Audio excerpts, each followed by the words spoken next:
ایک نہر کا پل اس قدر تنگ تھا کہ ایک ساتھ 2 بکریوں کا گزر ناممکن تھا۔ ایک دن ایک بکری اس پل پر جا رہی تھی۔ پل کے بیچ میں پہنچ کر اسے ایک اور بکری ملی۔ پہلی بکری دوسری بکری سے کہنے لگی، تم واپس چلی جاؤ تاکہ پہلے میں پل کو پار کر لوں، اس کے بعد تم آ جانا۔ دوسری بکری بولی، واہ بھائی واہ، میں بھلا کیوں واپس چلی جاؤں؟ تم ہی واپس کیوں نہیں چلی جاتی؟ اور ہاں، پہلے مجھے گزر جانے دو۔ پہلی بکری نے اکڑ کے جواب دیا، تمہیں واپس جانا پڑے گا کیونکہ میں تم سے زیادہ طاقتور ہوں۔ دوسری بکری نے کہا، زیادہ تو کیا، تم تو میرے برابر بھی نہیں ہو۔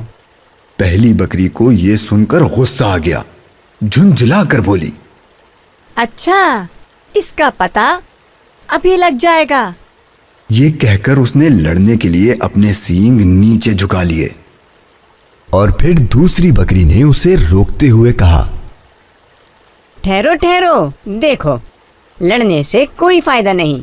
اگر ہم لڑیں گے تو دونوں نہر میں گر کر ڈوب جائیں گے۔ میری سمجھ میں ایک ترکیب آئی ہے، میں پل پر لیٹ جاتی ہوں، تم میرے اوپر سے گزر جاؤ۔ یہ کہہ کر دوسری بکری پل پر لیٹ گئی اور پہلی بکری آہستہ آہستہ اس کے اوپر سے گزر گئی۔ اس کے بعد دوسری بکری بھی آرام سے پل پار کر گئی۔ پیارے مدنی منوں، دیکھا آپ نے، اگر یہ بکریاں لڑنے لگتی تو ان میں سے کسی کی بھی جان نہیں بچتی۔ سبق: سچ یہ ہے کہ جو کام غصے سے نہیں ہوتا وہ نرمی سے ہو جاتا ہے۔ فرمان مصطفیٰ صلی اللہ تعالی علیہ وآلہ وسلم ام المؤمنین حضرت سیدتنا عائشہ صدیقہ رضی اللہ تعالی عنہا سے ارشاد فرمایا، جس شخص کو نرمی سے حصہ ملا اسے دنیا و آخرت کی بھلائی سے حصہ ملا، اور جو شخص نرمی سے محروم رہا وہ دنیا و آخرت کی بھلائی سے محروم رہا۔